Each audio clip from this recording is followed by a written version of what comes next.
Welcome to this conversation about your experience in becoming a qualified supervisor. I'd like to start by asking you, who is Toni as a human being and who is she as a coach?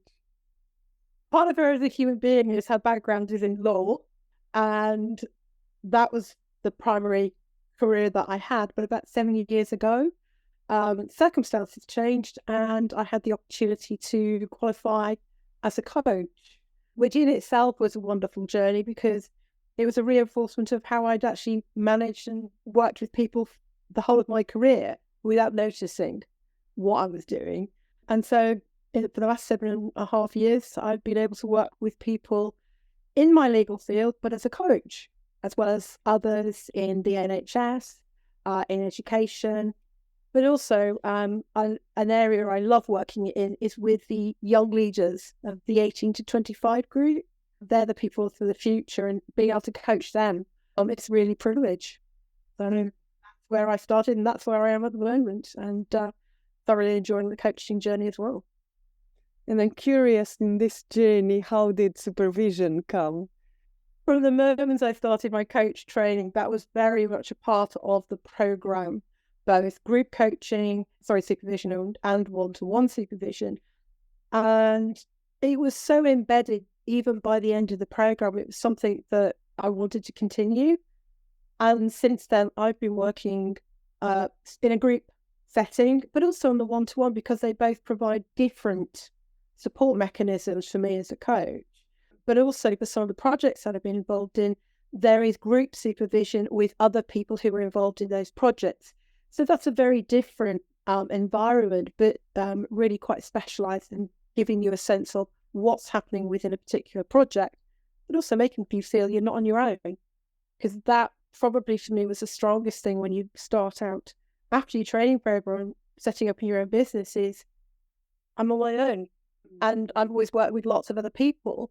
And so supervision played a really important part for me, enabling me to find my feet and be that safe space for me to go and to talk about what was happening. And then in the group setting, realising other coaches go through the same things and then sharing their wisdom as well. So it's just been part and parcel of what has been important to me as a coach and still continues to be. And yeah, so that's where supervision sits within me as part of my own coaching practice.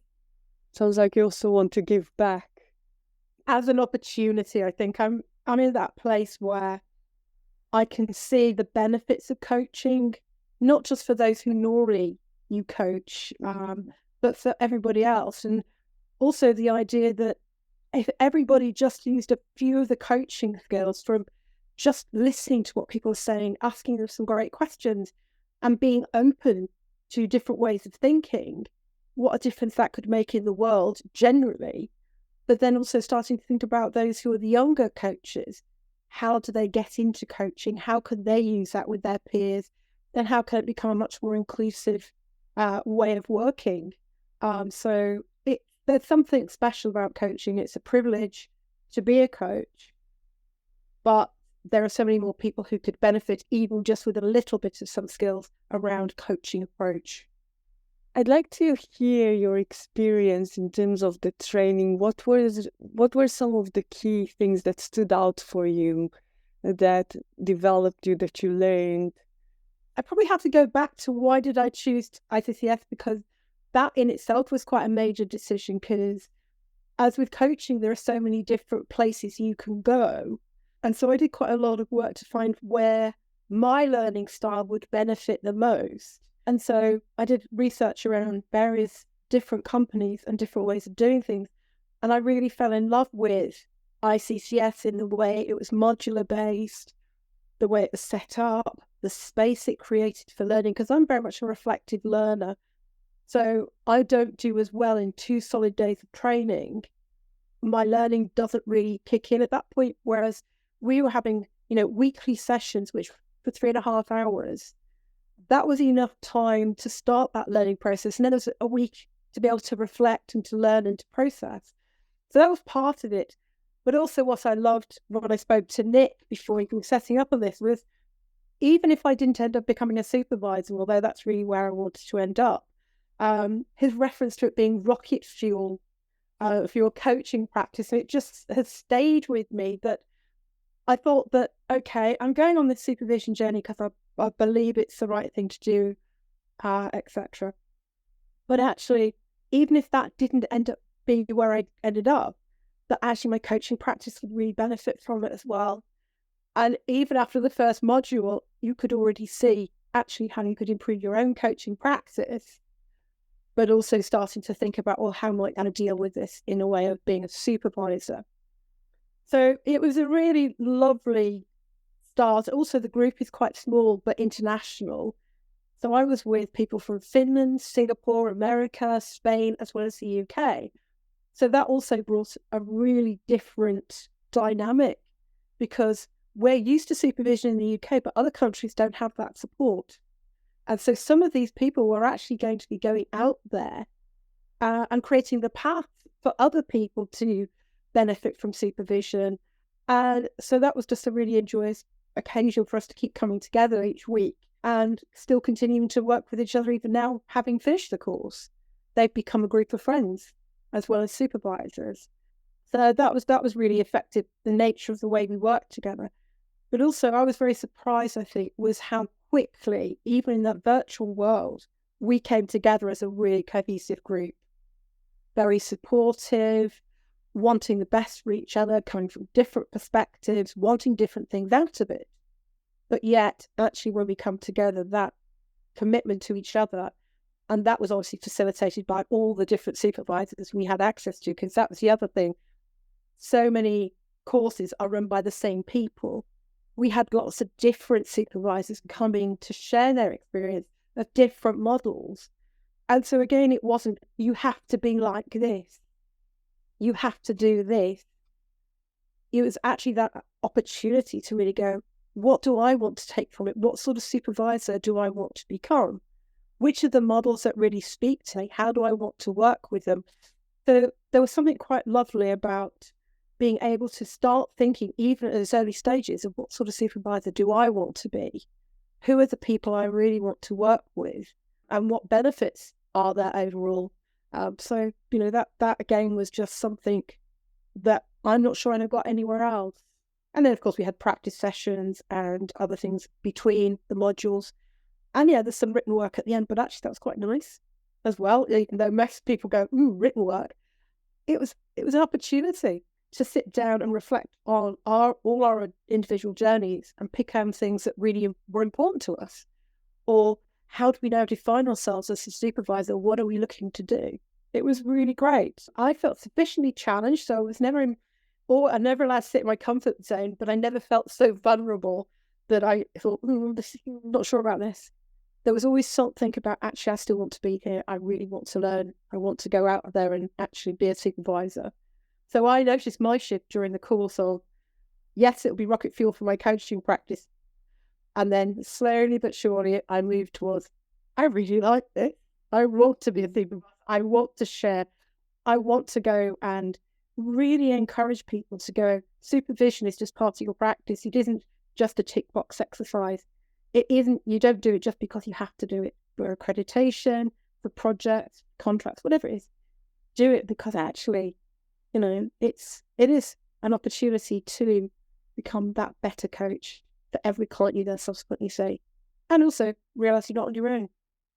Do you feel, Toni, that the things that you learned in the course, and what were they the rocket fuel for your coaching practice?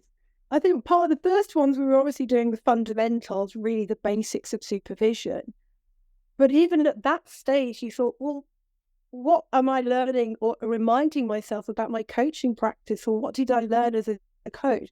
So it's that opportunity to reflect and perhaps remember things you've forgotten. And even at those stages, we've been able to put that back into your coaching practice. And so every single time we did a model or tried something different, there was always something to go, actually, how can I also use that in my coaching practice? Which was quite interesting, because I think when we started, we were very much looking at our coaching practice and how do we translate that to supervision.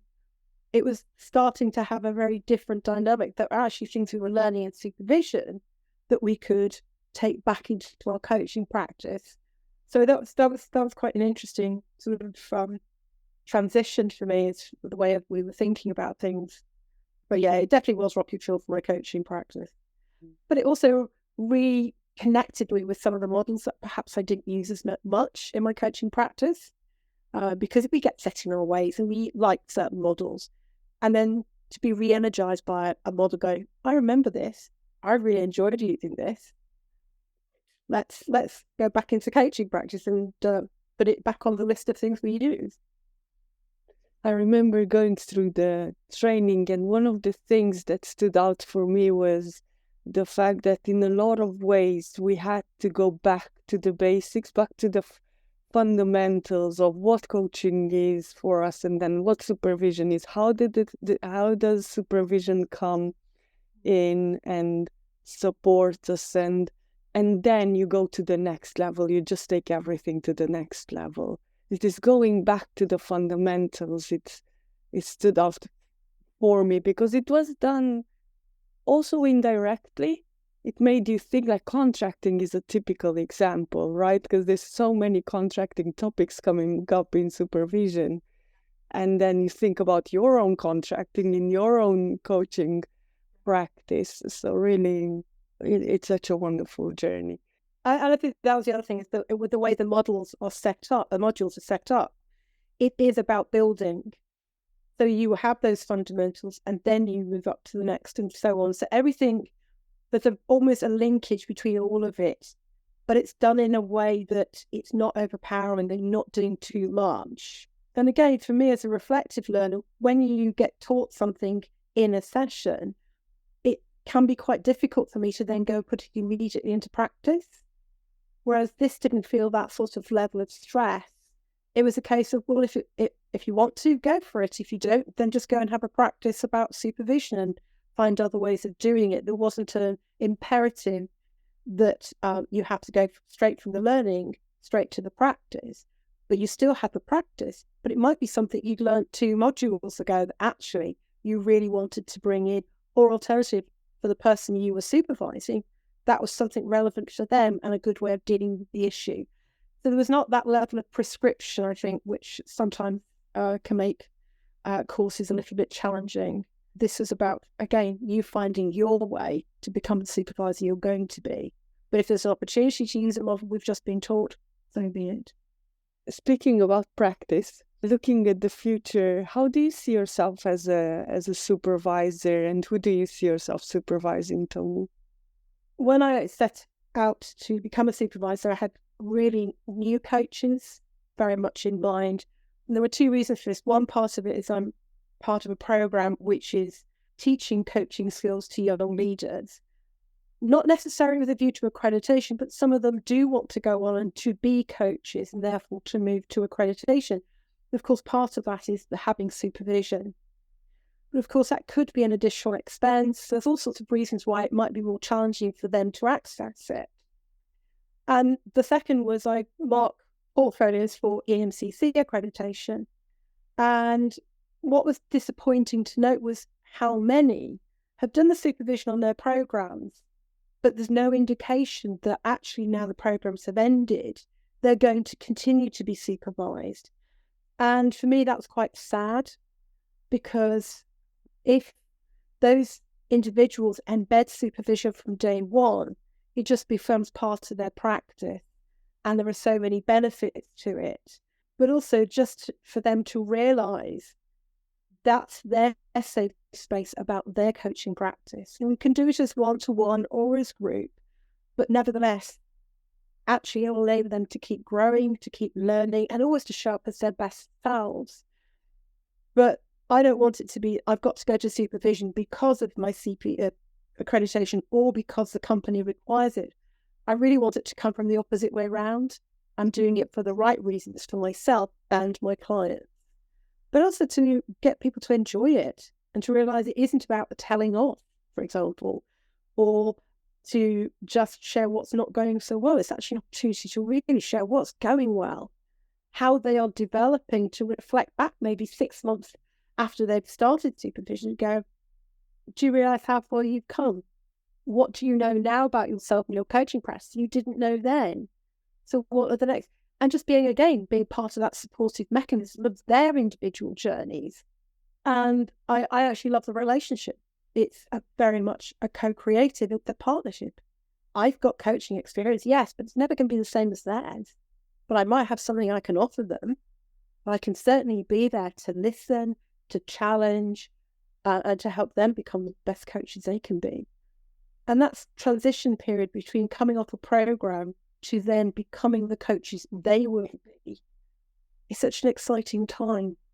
And that's something else that I think, start as you mean to go on. So that's where I'd really like. At the same time, happy to work with people who are mature coaches because actually, sometimes some of the issues, even with the new coaches, do come around again. We still have imposter syndrome. We still have decisions we make. We haven't contracted well. We haven't done the things that we know we should be doing. But in the circumstances, something happened, or we've got a relationship that isn't going well. So, yes, there's a level of maturity with coaches who've been doing it for a long time. But actually, sometimes some of those issues do come around again. And having a supervisor to be that safe space as well is just part of that learning, part of that growing, rather than going, right, I'm a coach. I don't have to do anything else except be a coach. We keep growing, we keep learning, we keep meeting different situations, and supervision is a part of that support mechanism, as well as your reflective practice. Thank you so much, Toni. It was really a pleasure to hear your experience in becoming a supervisor, and I wish you all the best for the future. Thank you very much.